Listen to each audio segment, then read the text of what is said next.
For this recipe, now I have taken 1 cup of Basmati rice. Wash it a few times. After washing the rice, add 1 cup of water and soak it for around 30 minutes. Now to mix a jar, add 5 cloves of garlic, 1 piece of ginger chopped, 2 green chilli chopped, few coriander leaves, few mint leaves.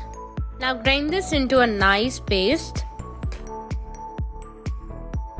Now to a pressure cooker, add 2 to 3 tablespoons of oil.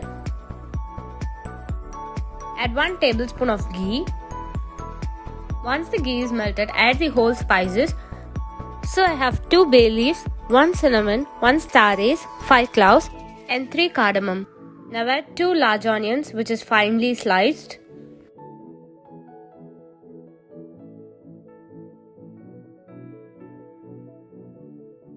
Once the onions are sauteed very well, add the paste which we have grinded. Mix everything well.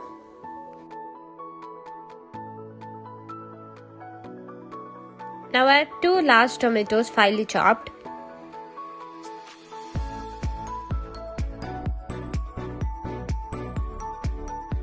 Next add half teaspoon of turmeric powder, 2 teaspoons of coriander powder,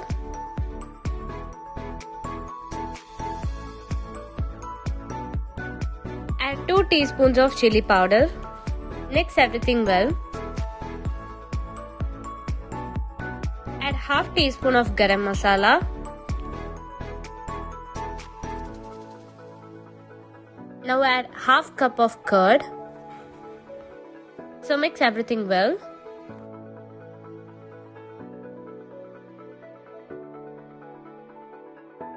Now add the sliced mushrooms. So here I have taken 400 grams of mushrooms. Now mix everything well.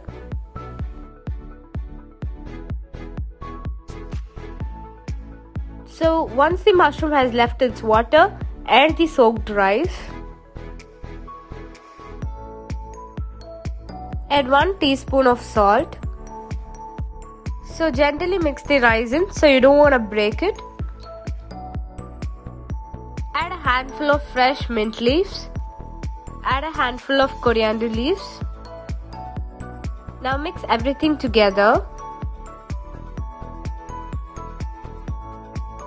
Now close the pressure cooker. Once the steam comes out, place the weight and cook for about 5 minutes. Wow, the mushroom biryani looks absolutely fantastic. Add 1 teaspoon of ghee. The mushroom biryani is cooked perfectly. So you can enjoy this mushroom biryani with a nice raita by side.